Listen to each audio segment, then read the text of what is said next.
kendalanya di daerah ini pada waktu itu adalah adanya binatang liar, yaitu gajah. Jadi semua pada waktu itu hampir semua yang dari Jawa, yang dari Pulau Jawa tidak betah karena tidak bisa bertani. Kemudian diserang lagi dengan wabah penyakit malaria. Salli ala habibina, salli ala Muhammadin.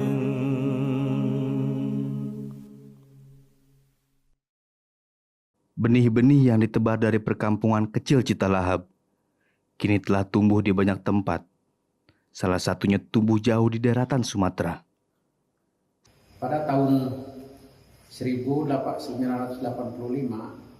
kami berangkat dari Citalahap mengikuti program pemerintah yaitu Trans.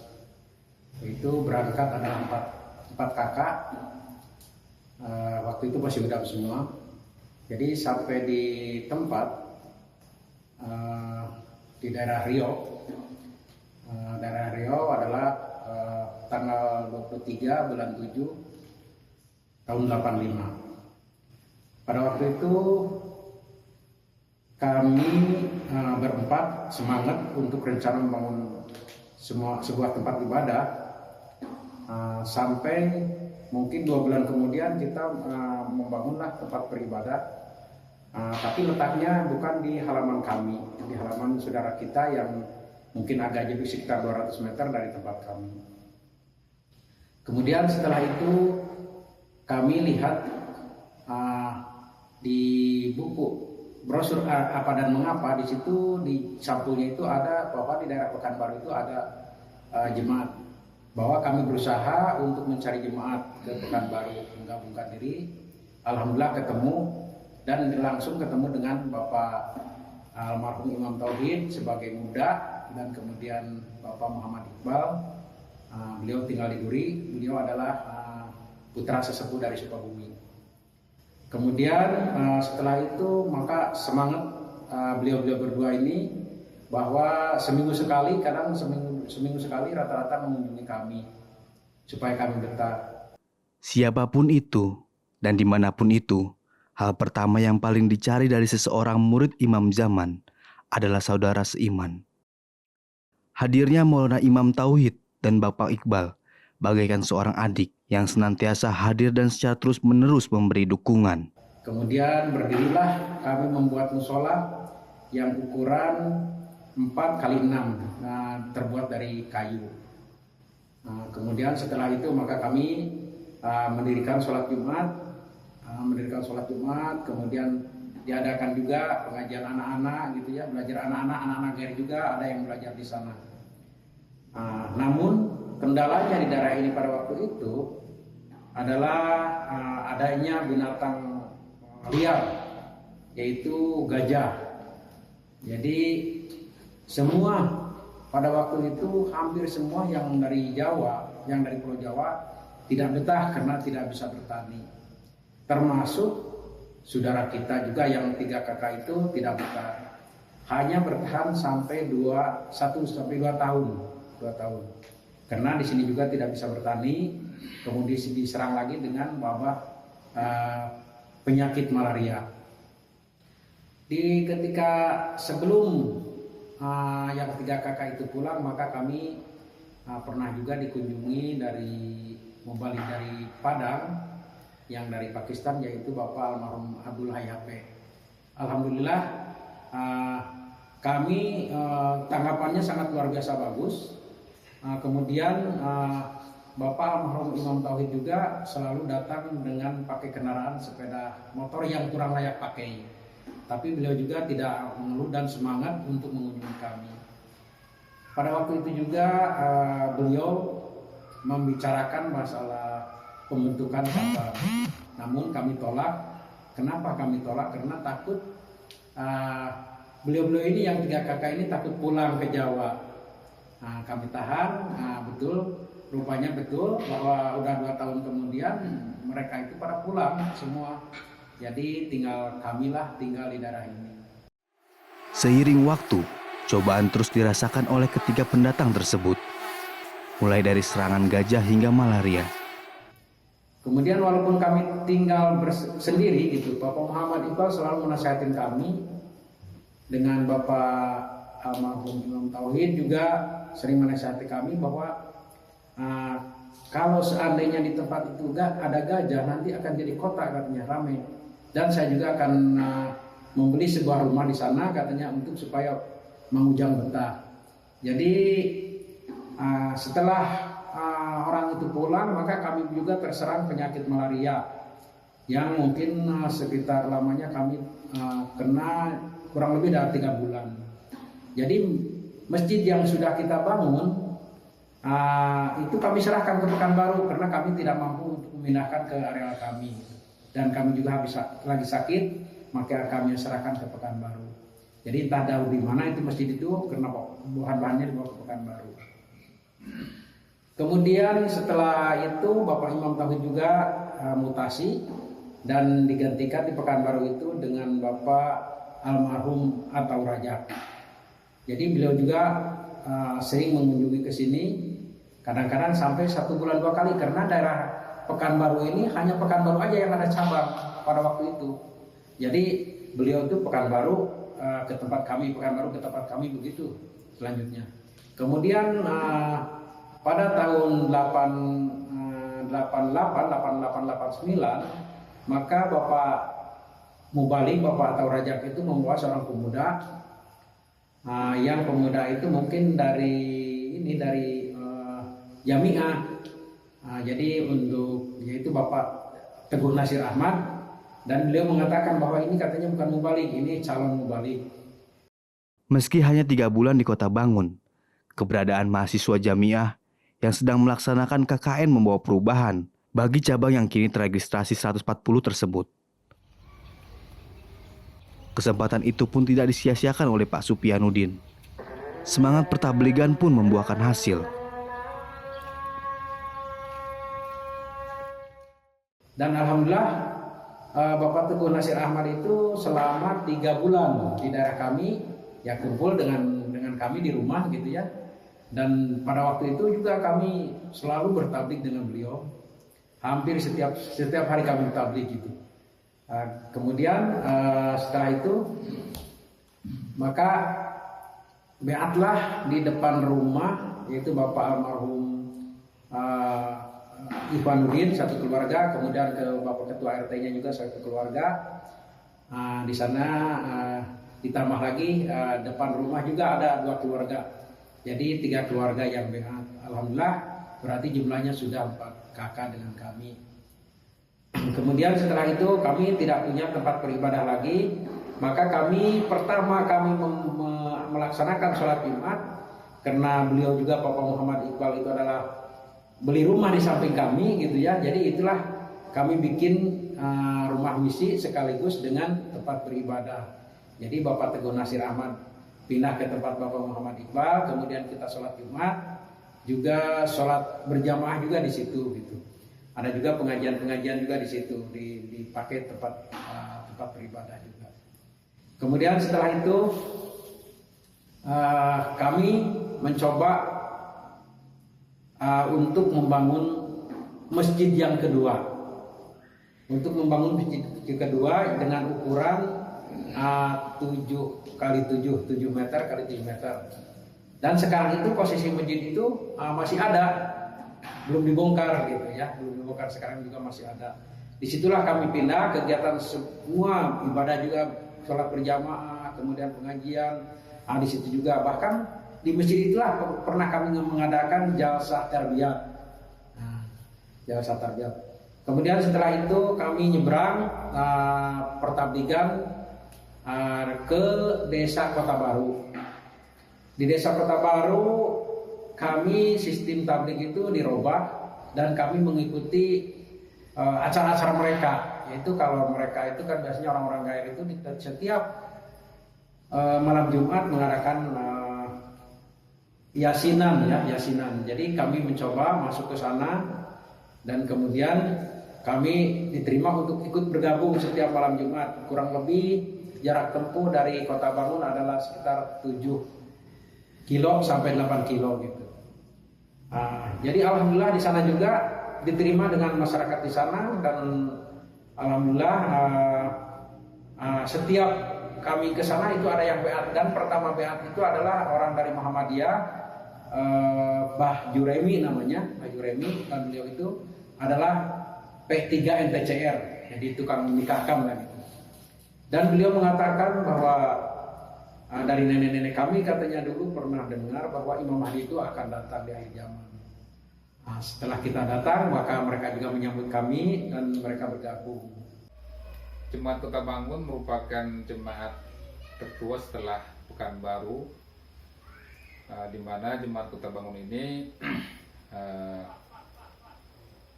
berada di Kecamatan Kapung Hilir, Kabupaten Kampar. Kalau dari sisi kegiatan sih nggak jauh beda ya dengan dengan jemaat-jemaat lainnya. Seperti tarbiyat itu biasa kita lakukan ada 3 kali dalam 1 bulan. Yang pertama tarbiyat kelompok, karena Jemaat Kota Bangun ini terdiri dari 2 desa tapi 1 kepengurusan. Yang pertama adalah Desa Kota Bangun sendiri, yang kedua Desa Kota Baru. Jadi kemudian dari sisi sosial, bahwa Jemaat Kota Bangun juga biasa mengikuti kegiatan-kegiatan sosial seperti gotong royong ataupun kerja bakti di fasilitas umum ataupun fasilitas desa.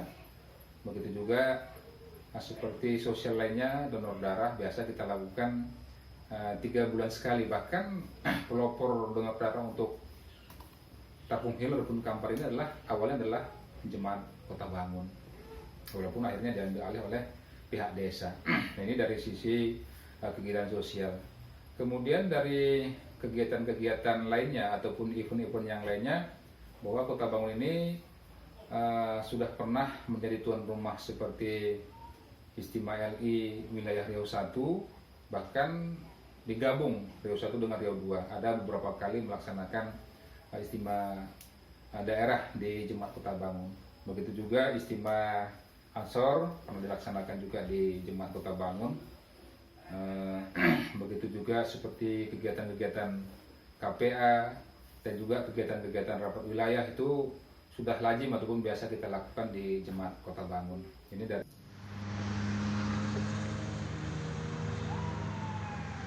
Semangat pertabligan pun membuahkan hasil. Di tempat yang termasuk dalam kawasan administratif Kabupaten Kampar tersebut, kini tercatat sudah 100 orang lebih telah berbaiat kepada Imam Zaman. Sarana ibadah pun terus dibangun seiring berkembangnya jemaat di desa yang hanya beberapa kilometer dari tol Trans Sumatera. Allahu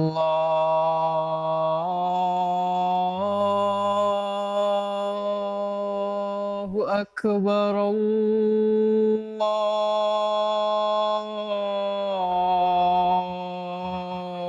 Akbar. Setiap sore, anak-anak terlihat ramai bermain bola di jalanan berpasir. Sungguh pemandangan yang jarang terlihat di kota-kota besar.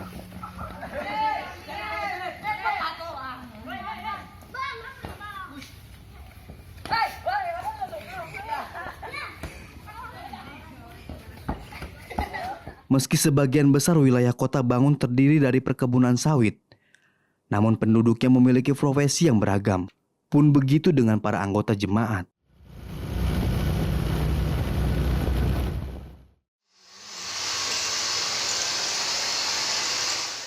Pak Sahudin contohnya, pria yang berkhidmat sebagai kait wilayah, tim karir planning wakaf wilayah Riau Daratan 1, dan pengurus majelis Amila cabang Kota Bangun tersebut, memiliki usaha servis barang-barang elektronik. Keahliannya itu didapat ketika ia masih di Citalahap.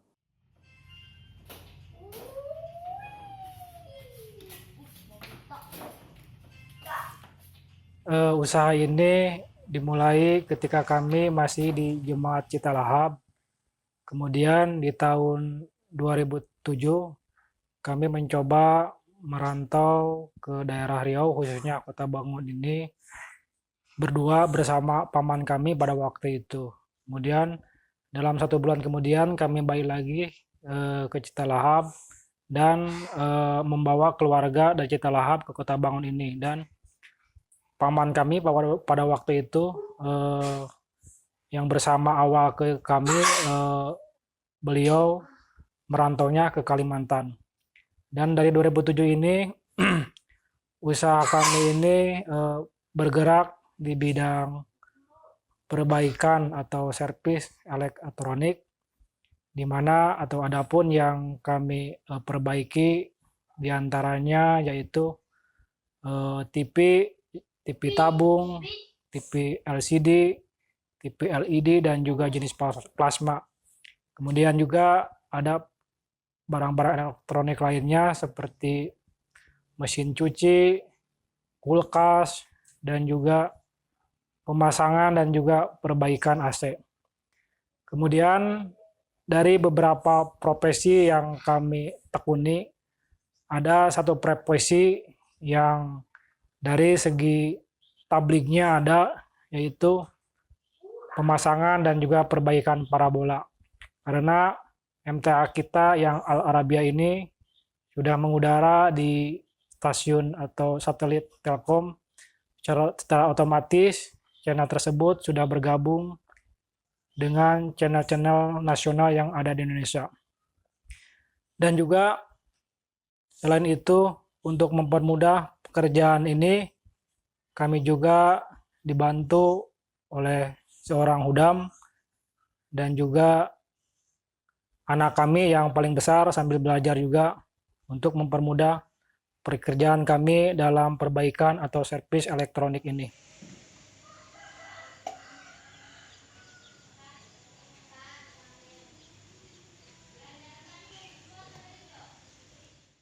Berbeda dengan Pak Sahudin, Bayu Kusama misalnya, Hudam Kota Bangun yang berkhidmat sebagai nazim tarbiyat majelis ini sejak 8 bulan yang lalu, telah menekuni usaha jasa pangkas rambut.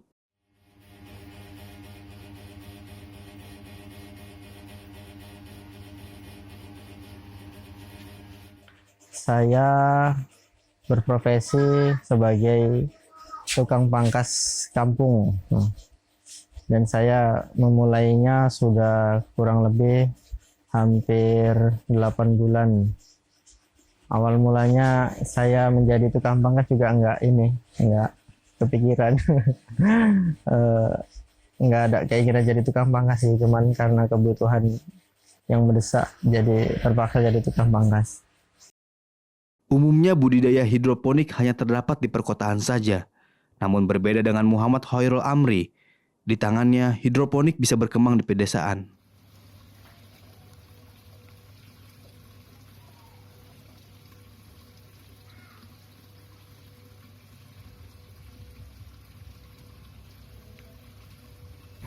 Usaha hidroponik ini saya rintis pada bulan Agustus 2019 dan sampai saat ini di 2020 alhamdulillah masih berproduksi. Di sini saya menanam ada sawi dan selada. Untuk jumlah lubang tanam kurang lebih 1000 lubang. Untuk pemasaran, di sini saya pemasaran menggunakan media sosial secara online, lalu langsung door to door dan dititip ke warung. Itu untuk pemasaran. Sebagai kawasan yang dipenuhi perkebunan sawit, tentu banyak pula anggota yang berprofesi sebagai petani sawit. Itulah profesi yang ditekuni oleh Bapak Sukartio. Pria yang berkhidmat sebagai ketua cabang ini hari-harinya tidak terlepas dari sawit.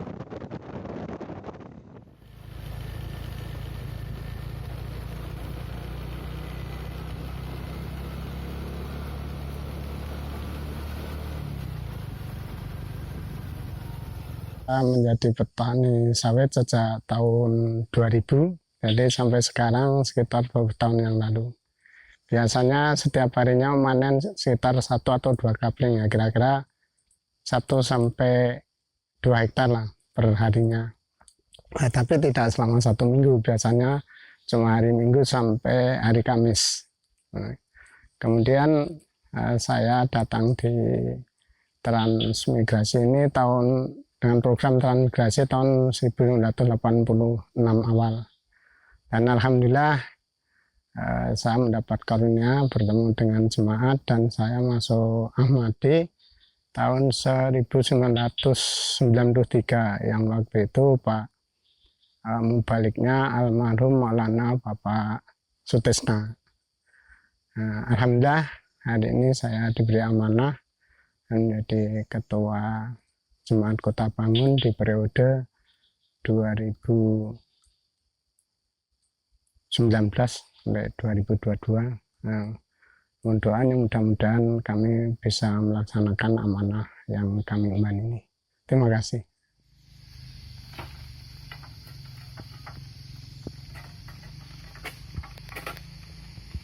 Yang awalnya Jemaat Kota Bangun yang dibawa oleh Pak Ujang hanya seorang diri yang bertahan di sini, ya sekarang alhamdulillah sudah menjadi jemaat nomor 3 terbesar di Riau 1 ataupun di seluruh Riau. Yang pertama itu Mahato mungkin, kedua